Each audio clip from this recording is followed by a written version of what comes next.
तो दुनिया में इतने सारे मज़ाहिब हैं। इसमें जो सबसे पहला मज़हब था या जो लफ्ज़ मज़हब जो है हम्म। वर्ड रिलीजन जो है ये पहली बार किधर से आया था? लाइक ये यार आइडिया इतना ये द आइडिया ऑफ गॉड जो है ये यार ये किधर तो से आया था? जो अगर आप इसको देखते हो तो बहुत सारी इतनी सारी सिविलाइजेशंस थी।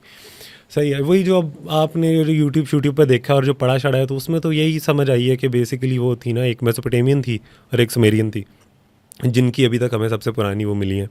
कुछ लोग इंडिया में भी कहते हैं कि हमारी सिविलाइजेशन जो है वो सबसे पुरानी है, 15,000 साल पुरानी है, उनकी कहानियाँ हैं कुछ जिनमें लिखा हुआ है। बट लाइक आर्कियोलॉजिकल जो जहाँ तक मैंने देखा कोई इतना वाज़ेह सबूत नहीं है, ये शायद हो तो, पर अभी तक मैंने नहीं इतना वाज़ेह सबूत देखा।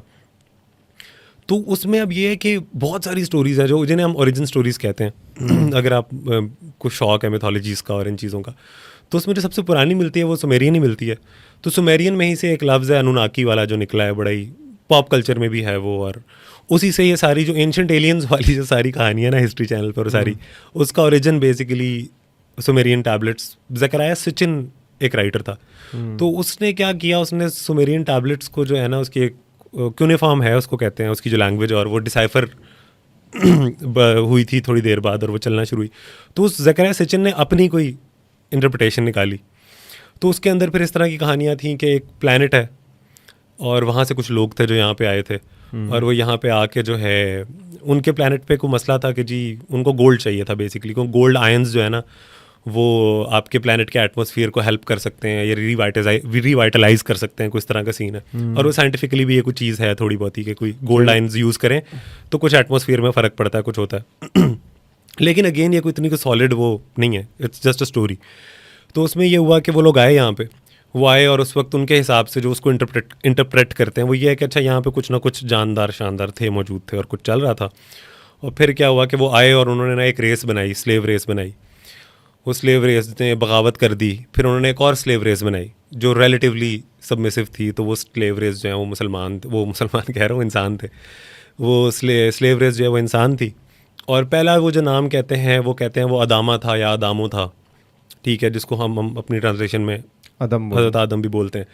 तो अब वो मतलब अब ये कहानी है, ठीक है। तो उसमें ये है कि और उसके डिफरेंट मतलब हैं, उसके मल्टीपल इंटरप्रिटेशंस हैं। एक उसका मतलब आई थिंक है कि मेड आउट ऑफ मड है, मेरा ख्याल है मिट्टी से बना हुआ। कहीं कहीं मैंने पढ़ा है कि उसका मतलब टू टॉयल फॉर भी है, टू सॉरी उसका मतलब है स्लेव भी है, ठीक है। लेकिन वो कोई इतनी सॉलिड नहीं है उसकी कोई, वो जो मैंने पढ़ी है उसके अंदर मड वाला ज़्यादा पाया जाता है। तो और जो वर्ड वर्शिप है उसका मतलब है to toil for, to work for.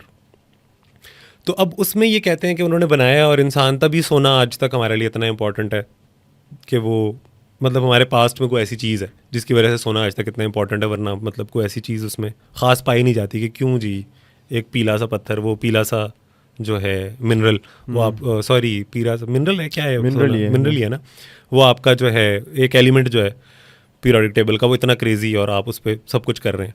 तो वो कहते हैं जी हमारे उसमें पाई जाती थी कि गोल्ड इसलिए इंसान के लिए आज तक इंपॉर्टेंट है। तो गोल्ड माइंस में इंसान काम करता था और एक गार्डन था, और उस गार्डन के अंदर लोग रहते थे और उनकी रिप्रोडक्शन पे पाबंदी थी, वो अच्छा। रिप्रोड्यूस नहीं कर सकते थे। सही है। फिर दो लोग थे, उन्होंने रिप्रोड्यूस कर लिया। जब उन्होंने रिप्रोड्यूस किया तो उनको उन्होंने उस बाग से निकाल निकाल दिया। दिया। और वो स्टोरी हमारे यहाँ जन्नत वाली है कि हज़रत आदम को जन्नत से निकाला। मतलब अब इस्लामिक जो इंटरप्रिटेशन है, जो अब क्या कहते हैं, जो इस्लामिक बिलीफ है उसमें ये स्टोरी है। लेकिन अब यही है कि अब आप, ये एक साइकिल है कि कौन सी स्टोरी पहले आई, कौन सी स्टोरी बाद में आई। अब ये बहसें हैं, लोग करते हैं, उस पर सब कुछ चल रहा है। तो लेकिन पहले ये जो बहुत ज़्यादा मिथोलॉजीज़ में ना आपको कहानियाँ मिल जाती हैं, जैसे जो एपिक ऑफ गिलगमेश है, सबसे पुरानी उसको कहानी कहा जाता है। वो कहानी बेसिकली इस तरह की है कि जिसके अंदर एक बादशाह है, बड़ा पावरफुल है, उसने सब अचीव कर लिया है, और अब उसका खौफ है कि यार हम मर सकते हैं, इमोर्टैलिटी। सिकंदर आजम वाली भी कहानी नहीं है कि वो कौवा था तो वो उसको भी क्या था, वो आबे हयात, कि आबे हयात की बड़ी हमने बचपन में कहानियाँ सुनी। वो सिकंदर आजम ढूंढने निकला, फिर वो हज़रत खिज़र के साथ भी कोई स्टोरी बनी हुई थी, पता नहीं सच थी नहीं थी क्या था वो, फिर हर किसी की अपनी इंटरप्रिटेशन है। अलेक्जेंडर को भी शौक था आबे हयात का, तो वो गया तो वहाँ को कौवा लेटा पड़ा था, उसने पानी पिया था उससे, तो उसने देखा कि यार बड़ी बुरी, वो ज़िंदा तो है लेकिन सब लोग मर चुके हैं उसके आसपास और कोई कौवे का भाल नहीं है, तो उसने पानी नहीं पिया। कोई इस तरह की कहानी है। और भी हैं कि वो उसका दिल हार गया, वो वैसे वहाँ कुएं तक जाते जाते उसका दिल हार गया और वापस आ गया। तो हर ताकतवर इंसान जो है उसका अगला क्वेस्ट जो है वो इमोर्टैलिटी होता है, एक ह्यूमन नेचर में है कि मैं हमेशा रहूँ। अब हमेशा रहने के इंसान मल्टीपल तरीके निकालता है, वो बच्चे पैदा करता है, वो दुनिया में कुछ बड़ा करता है तो अपना नाम छोड़ के जाना चाहता है। कोई चाहता है, किसी की ख्वाहिश है कि उसका जनाजा बहुत बड़ा हो, किसी की ख्वाहिश है कि उसका नाम बहुत बड़ा हो, किसी किसी की ख्वाहिश है कि उसका काम, मतलब डिफरेंट तरह से। और कोई कहता है कि मैं शायद रह सकूं, क्योंकि जैसे अब हमारे एक उसका साइंटिफिक और बड़ा मटेरियलिस्टिक भी है व्यू कि मतलब हमारी एज पहले कम होती थी, अब थोड़ी ज़्यादा होती है तरक्की शरक्की करने के बाद, एंटीसेप्टिक्स ईजाद हो गए, हम लोग छोटी छोटी इन्फेक्शनों से मरते नहीं हैं,